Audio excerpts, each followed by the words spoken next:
So, good morning everyone. We begin with chanting universal well-being. May I abide in well-being, in freedom from ill will, in freedom from anxiety, and may they maintain well-being in themselves. May all beings release from all suffering. When they may they not be parted from the good fortune they have attained. When they act upon intention, all beings are the owners of their action and inherit its results. Their future is born from such action, companion to such action, and results will be their home. All actions with intention, be they skillful or harmful, of such acts there will be tears.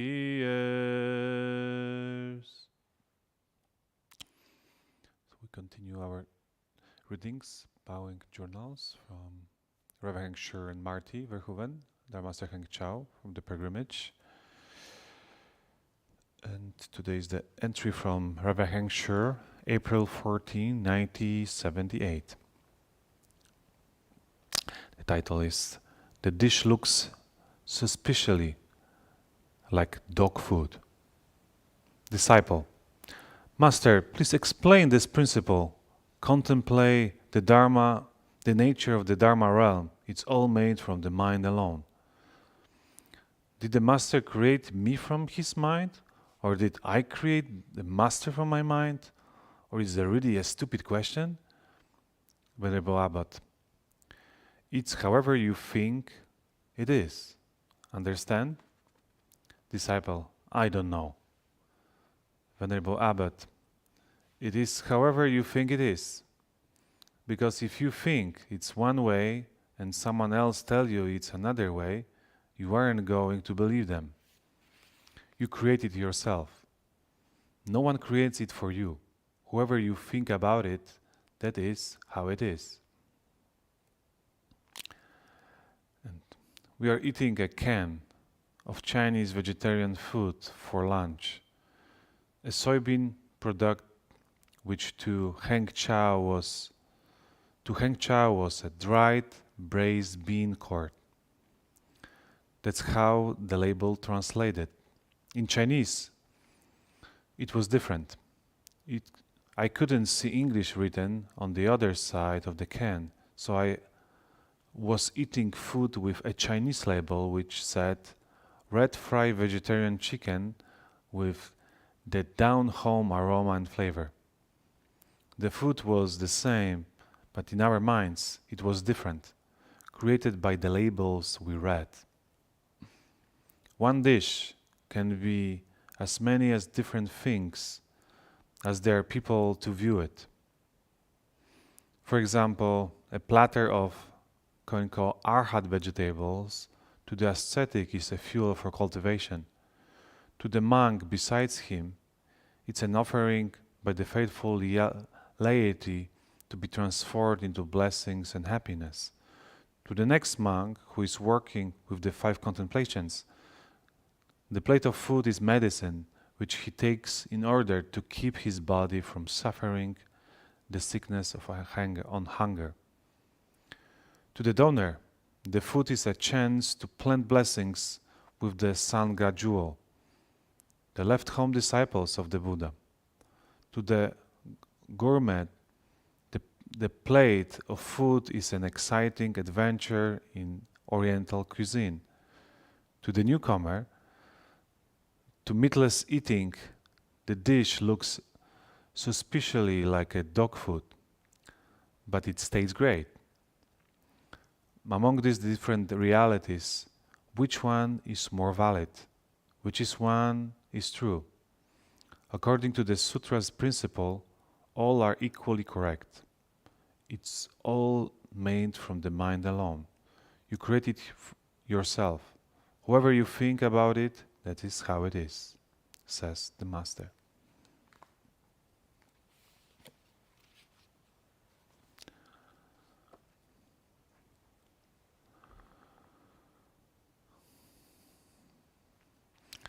So how we perceive things, like Reverend Shur mentioned, for one person, the vegetables can look like offering, for other who receive it, fuel for cultivation. For anyone else who are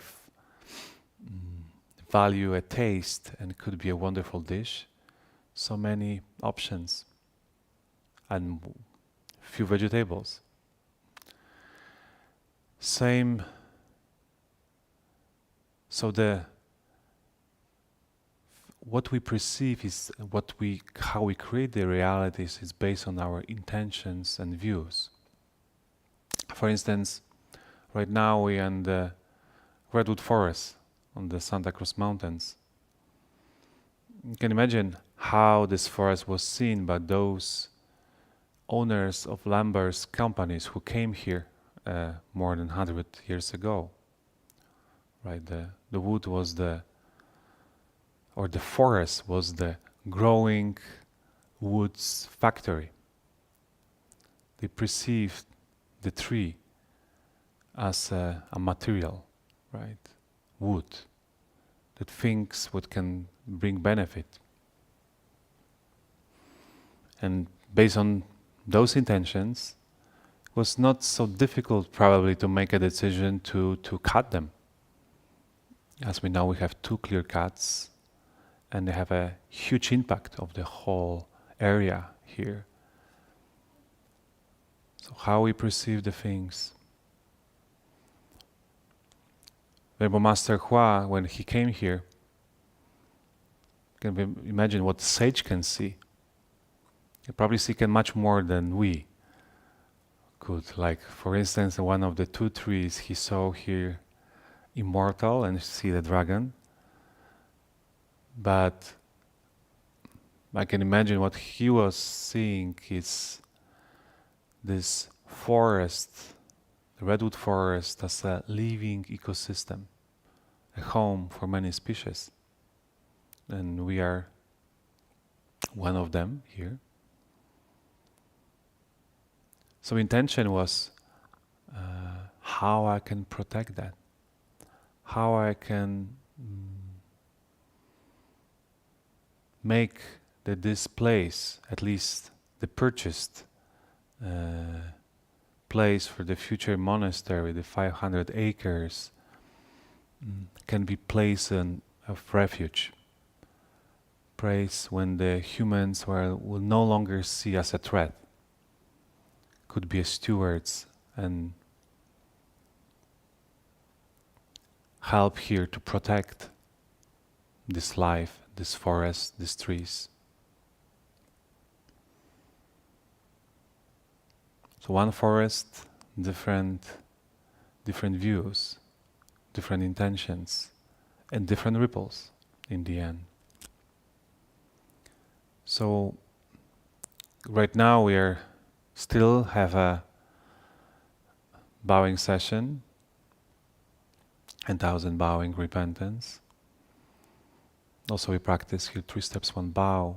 This is a good opportunity to deeply reflect and ask ourselves how I perceive things, how I perceive the world, how I perceive myself, what kind of intentions, what the motives are behind my reactions. Often it's not easy to see them, to capture them. So it kind of requires to really slow down, to relax, especially when we bow. We have a more access to what's happening in this unconscious level.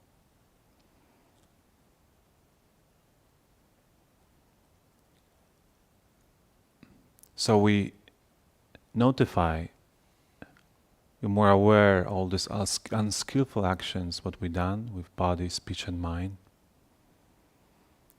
But we can go further and see what is behind these actions, what is intentions. As we know, the intention, the cetana, is the very important factor of karma, what is volitional action. So the intention leads us to engage with the things, and also are kind of responsible for the manner how we engage with them, how we respond to things. So we can be motivated by greed, hatred, illusion, delusion, and this has effects.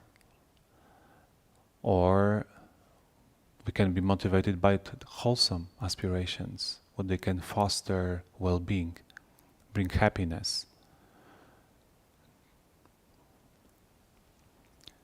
And when we deeply examine our intentions, those intentions form the thoughts form the habits, habits form our actions, and actions form our destiny. So the practice of bowing or cultivation itself is kind of a creating the seeds for our happiness and happiness of others. So I deeply encourage everyone today, so maybe exercise, to asking ourselves, whatever I do, whatever I perceive, whatever I take action, to see what is behind, why I'm choose this, what motivates me, how I create, the karma actively, right? And this creation of the karma starting with intention, with cetana, and bring the fruit, what we experience, what is